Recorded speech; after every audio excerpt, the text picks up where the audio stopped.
In the halls of the Vatican, there's an old saying, "He who enters the conclave as pope leaves it as a cardinal."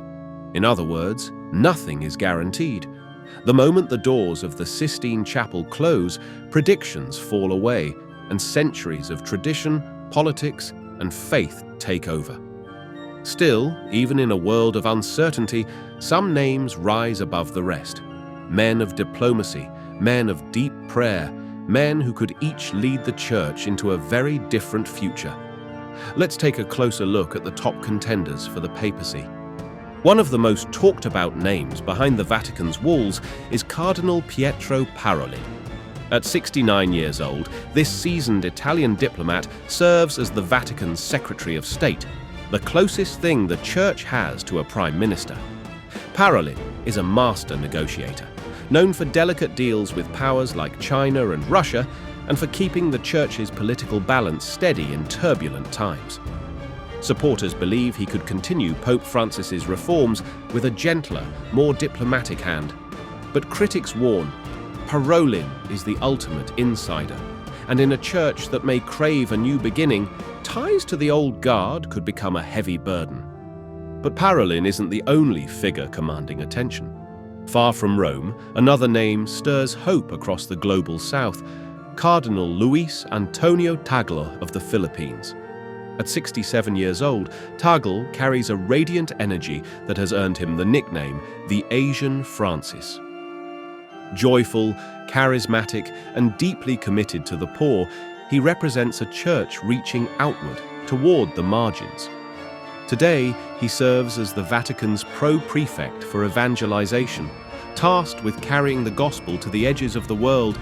Yet some inside the Curia whisper that Tagle's very strength, his pastoral heart, could also be his weakness.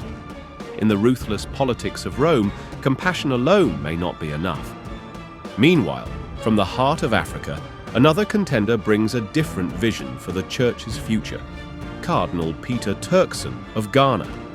At 76 years old, Turkson has long been a powerful voice for social justice, poverty alleviation, and care for the environment, themes that have defined much of Pope Francis's pontificate.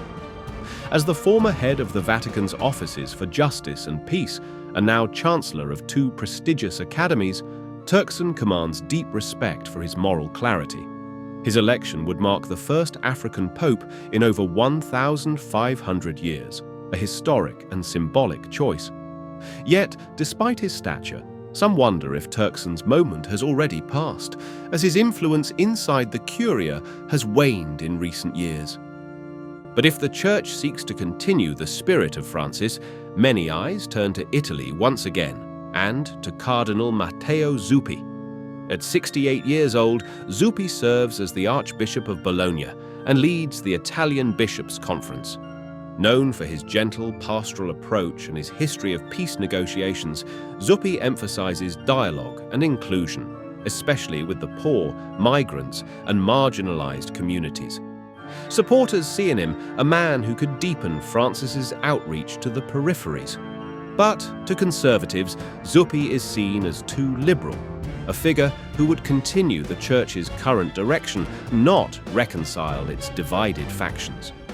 But if the Church looks beyond Rome's familiar corridors, another name quietly rises from the crossroads of faith itself, Cardinal Pierbattista Pizzaballa. At 59 years old, Pizzaballa serves as the Latin Patriarch of Jerusalem, leading the Catholic Church in one of the world's most sensitive religious landscapes. A seasoned diplomat and a bridge builder among Christians, Jews, and Muslims, he is respected for his calm leadership in a region marked by deep divisions. Supporters believe his experience with conflict and dialogue could offer a new, outward-looking face for the Church.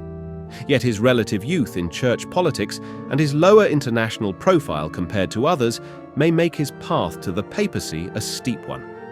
Yet, for those who dream of a return to firmer traditions, another figure stands quietly in the background, Cardinal Péter Erdő of Hungary. At 71 years old, Erdő serves as the Archbishop of Esztergom, Budapest, and is one of Europe's most respected canon lawyers. Known for his deep theological learning and clear defense of traditional church teachings, Erdo would represent a decisive shift toward conservatism after the Francis years. Supporters praise his intellectual clarity and moral firmness. But in a conclave shaped by Pope Francis's appointees, some wonder whether Erdo's firm stance might seem too rigid for a church struggling to hold a divided world together. But for those who believe the church must reclaim its ancient strength, one name still carries powerful weight: Cardinal Robert Sarah. At 79 years old, the Guinean cardinal is revered among traditionalists as a fierce defender of classic Catholic teaching and liturgical tradition.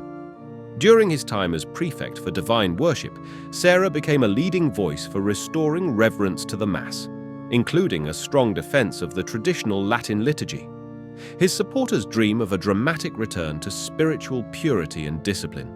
Yet his advanced age and the fact that many Francis-appointed cardinals view him as too polarizing make his path to the papacy an unlikely one. Yet, the future of the Church may not lie in tradition alone. In the heart of Africa, another voice rises with urgent calls for justice and change: Cardinal Fridolin Ambongo of the Democratic Republic of Congo. At 64 years old, Ambongo serves as the Archbishop of Kinshasa, one of the fastest-growing Catholic communities in the world. Known for his outspoken advocacy on climate change, human rights, and poverty, Ambongo represents a church deeply engaged with the struggles of everyday life. His supporters see a bold, global voice ready to lead a church of the poor. But his relative youth in Vatican politics and the challenges of building support across continents make his candidacy a longer road to the papacy. And from the shores of the Mediterranean, another contender speaks to a church struggling to find its voice in an increasingly divided world: Cardinal Jean-Marc Aveline of France. At 65 years old, Aveline serves as the Archbishop of Marseille, a city where cultures and faiths meet and often clash. Deeply committed to interreligious dialogue, especially with Muslim communities, Aveline envisions a church that builds bridges in a world torn by fear and migration crises. Supporters believe his election would signal a renewed emphasis on coexistence and social outreach. But Aveline's lower international profile and his deep association with European liberalism could make it difficult to build the broad coalition needed inside the conclave. The next pope could continue the path of reform, or lead the church in an entirely new direction. One thing is certain: inside the sealed Sistine Chapel, anything can happen. Who do you think will emerge as the next leader of the Catholic Church? Let us know in the comments, and don't forget to subscribe for more stories from inside the Vatican.